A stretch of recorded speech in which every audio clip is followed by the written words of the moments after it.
Səslikitab.net.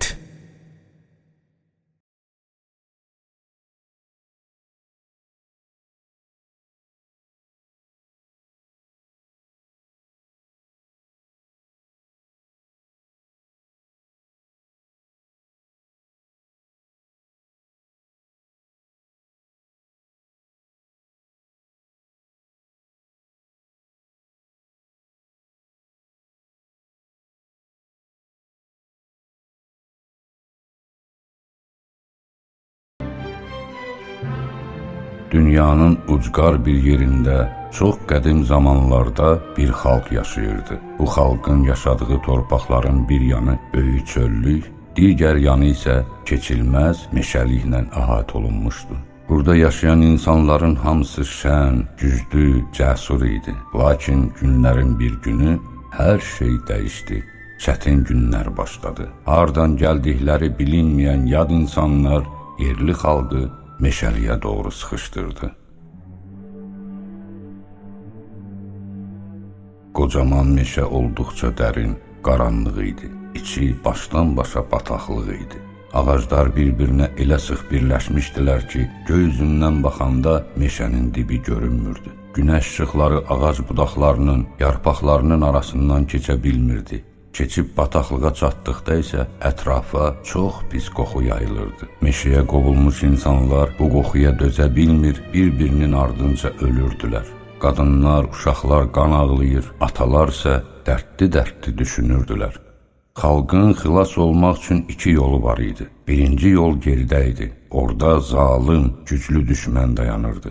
İkinci yol isə qarşılarında duran, başdan başa bataqlıq olan, kökü palçığa saplanmış nəhəng ağaclarla dolu meşəni keçib getmək idi.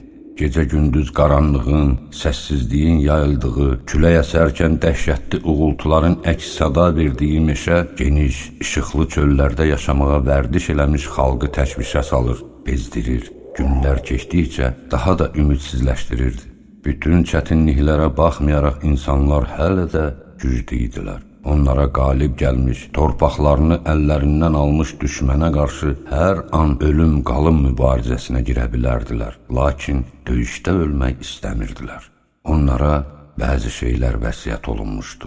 Ölsəydilər, o vəsiyyəti özləri ilə birlikdə torpağa aparacaqdılar. Səbirlə gözləyirdilər. Daim fikrə dalardılar. Fikirləşməkdən yorulardılar. İçlərindəki ümidsizlik qorxusu böyüyüb onların ruhlarını ələ keçirdi. Dəhşətli qorxuya dözə bilməyib ölənlərin arxasınca nalələr göylərə ucaldı. Heç kim geri qayıdıb azadlığını düşmənə təslim eləmək, qul olmaq istəmirdi.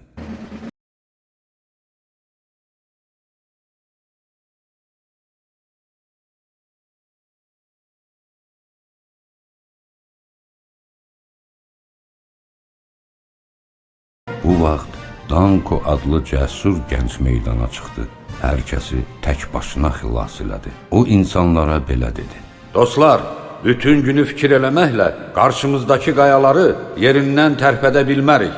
Uğrunda mübarizə aparmasaq heç nə əldə eləyə bilmərik. Bütün gücümüzü fikrə getməklə, qəm çəkməklə itirməyimiz yersizdir, bəsdir. Qalxın ayağa, gedək. Bu keçilməz meşədən bir dəfəlik canımızı qutaraq. Dünyada hər şeyin bir sonu var. Gedək dostlar, tələsin. Səslikitab.net.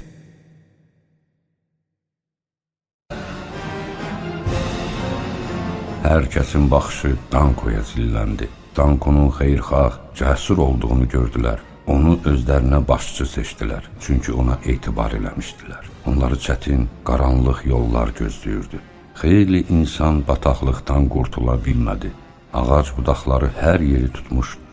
Nəhəng ağac kökləri torpağın üzünə çıxmışdı. Atılan hər addım daha çox qan, tər və yorğunluq bahasına başa gəlirdi.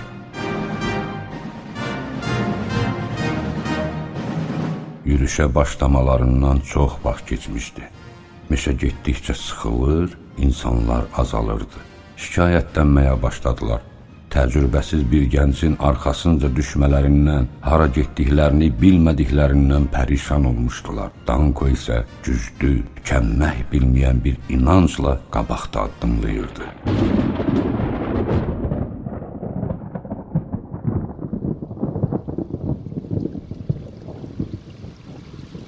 Göy gürültüsünün ətrafı bürüdüyü, ildırımların çaxdığı bir vaxtda yorğun insanlar ümidsizcə irəliləyirdilər və Dankoya qarşı narazılıqla deyinirdilər. Onu günahlandırmağa başladılar. Onlar Dankonun başlarına gələn bütün hadisələrin səbəbkarı olduğunu deyirdilər. Onu öldürəcəklərini söyləyirdilər. Siz özünüz istədiniz, mən də sizi buralara gətirdim. Sizə yol göstərəcəyimə söz vermişdim. Sözümün üstündə də durdum. Bəs siz xilas olmaq üçün neynədiniz? Sadəcə heç bir şey eləmədən mənim arxamca düşdünüz. Bizi gözləyən uzun yollar üçün güc saxlaya bilmədiniz. Bir qoyun sürüsü kimi yol getdiniz, yol getdiniz, yol getdiniz və vəssalam. Danko xilas eləmək istədiyi insanlara, onu öldürməyə hazırlaşan insanlara baxdı. Onlarla canavar arasında heç bir fərq görmədi. Ətrafdakıların üzlərində insanlıqdan əsər əlamət qalmamışdı.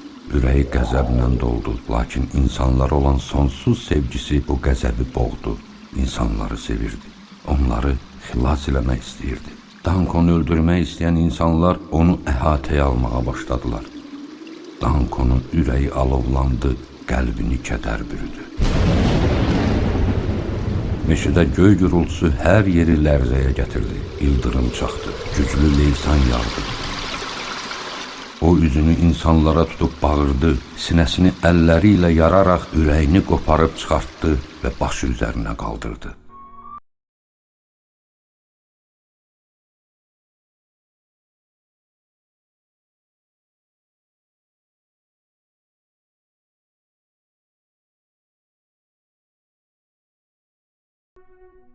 Onun ürəyi günəşdən daha parlaq idi.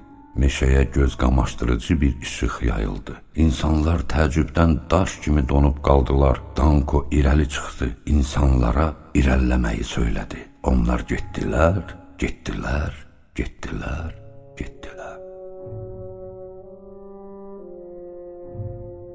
Qəfil meşə sona çatdı. Günəş parladı.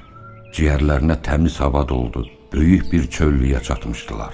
Axşamüstü günəşin batan işıqları altında Dankonun qoparılmış ürəyi sinəsindən axan isti qan kimi qırmızı idi, al qırmızı.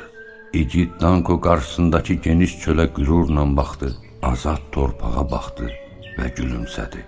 Sonra yerə yıxılıb canını tapşırdı. İnsanlarsa sevinç, ümid saçırdılar. Dankonun ölümündən heç xəbərləri də yox idi. Onun yanında atılıb qalmış ürəyini görmədilər. Yalnız içlərində daha hiyləgər olan biri bunu gördü. O, nədənsə qorxaraq ayağı ilə əzdib bu şərəfli ürəyi. Ürək qığılcımlar saçaraq söndü.